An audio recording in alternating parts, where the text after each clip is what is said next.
নমস্কার প্রিয় দর্শকবৃন্দ, আপনাদের সবাইকে স্বাগত আমাদের ইউটিউব চ্যানেল যোজনা টেক বাংলাতে। তো বন্ধুরা, আপনাদের জন্য কিন্তু একটি বড় সুখবর আছে। তো বন্ধুরা, সেই সুখবরটা হলো কিন্তু বিভিন্ন পঞ্চায়েতে বিভিন্ন পদে কিন্তু নিয়োগ করা হবে। তো সেই সংক্রান্ত বিষয়ে কিন্তু নতুন আপডেট চলে এসছে। তো সেই বিষয় নিয়ে কিন্তু আজকে আমাদের ভিডিওতে বিস্তারিতভাবে আলোচনা করব।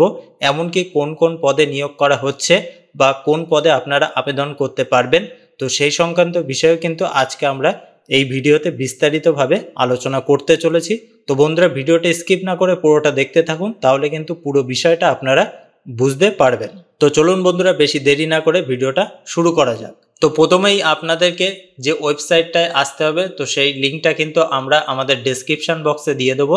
তো আপনারা কিন্তু সেটা ডাইরেক্ট ক্লিক করে এই ওয়েবসাইটে চলে আসতে পারবেন। তো ওয়েবসাইটটার নাম হচ্ছে বন্ধুরা prdwb.gov.in। তো এই ওয়েবসাইটটায় আসার পরে কিন্তু আপনাদেরকে এখানে দেখুন উপরে বাঁদিকে আছে পঞ্চায়েত রিক্রুটমেন্ট।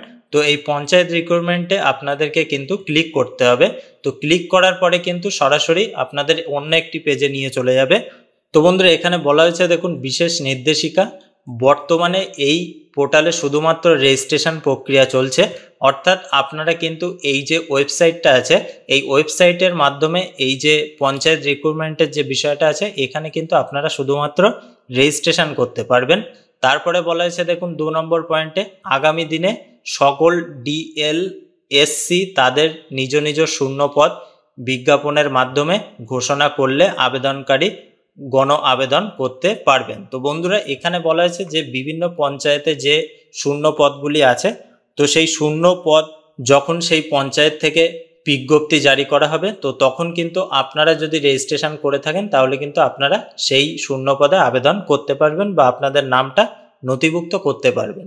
বা কোন কোন প্রক্রিয়ায় আপনারা এই শূন্য পদে আবেদন করলে আপনারা চাকরিটা পাবেন, তো সেই বিষয়ে কিন্তু আমরা আলোচনা করব। তো তারপরে বলা হয়েছে দেখুন পোর্টালটিতে নিয়মিত আপডেটের জন্য নজর রাখতে অনুরোধ করা হচ্ছে। তো বন্ধুরা, বুঝতে পারছেন যে যে কোনো সময় কিন্তু তারা বিজ্ঞপ্তি জারি করতে পারে।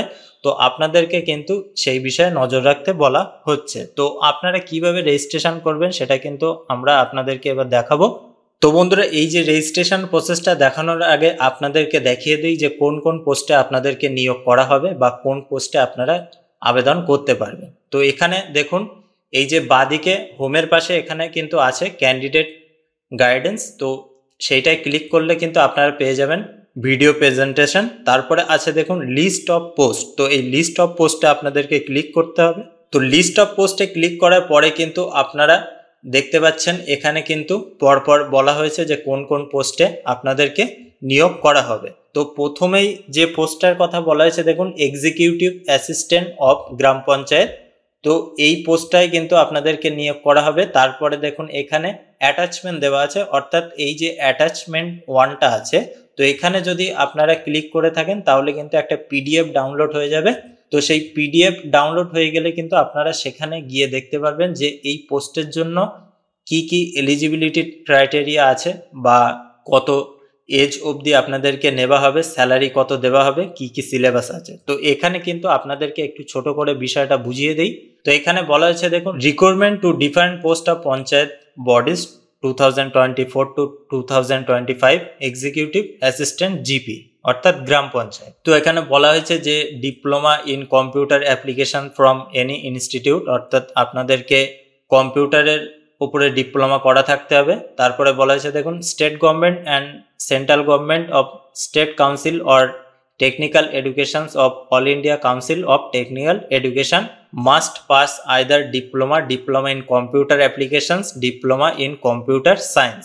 অর্থাৎ আপনাদেরকে কিন্তু কম্পিউটার অ্যাপ্লিকেশন অথবা ডিপ্লোমা ইন কম্পিউটার সায়েন্সের উপরে ডিপ্লোমা করা থাকতে হবে এবং সেই যে কোর্সটা আপনারা করবেন সেটা কিন্তু থাকতে হবে state council or technical educations of all India council of technical education, অর্থাৎ এআইসিটির আন্ডারে কিন্তু আপনাদের সেই কোর্সের সার্টিফিকেটটা থাকতে হবে।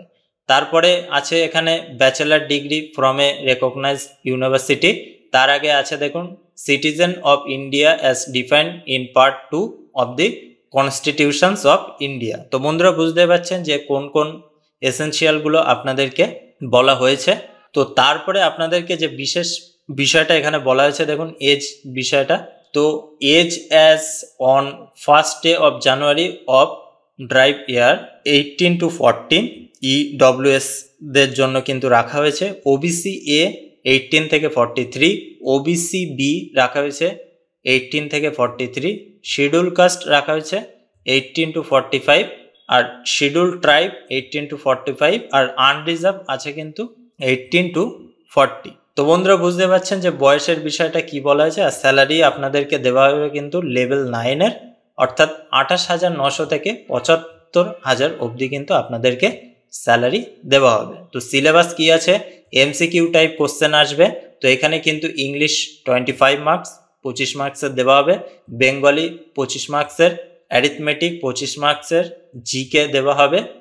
এখানে জিকের যে বিষয়টা আছে দেখুন, rural life and rural development, তো এটা কিন্তু 10 মার্কসের আপনাদেরকে অ্যান্সার করতে হবে। অর্থাৎ এখানে বুঝতে পারছেন যে 25-25 50, আর 25 75, 8-10 85, আর থাকলো আপনাদেরকে 15 নাম্বার।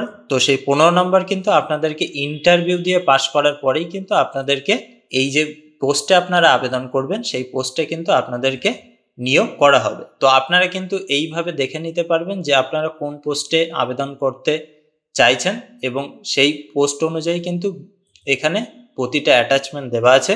তো আপনারা কিন্তু সময় সুযোগ বুঝে অবশ্যই এই বিষয়টা আপনারা একটু দেখে নেবেন। তো এখন এবার আলোচনা করব কিন্তু রেজিস্ট্রেশন আপনারা কিভাবে করবেন। তো রেজিস্ট্রেশন করার জন্য রেজিস্ট্রেশনে ক্লিক করে দেবেন।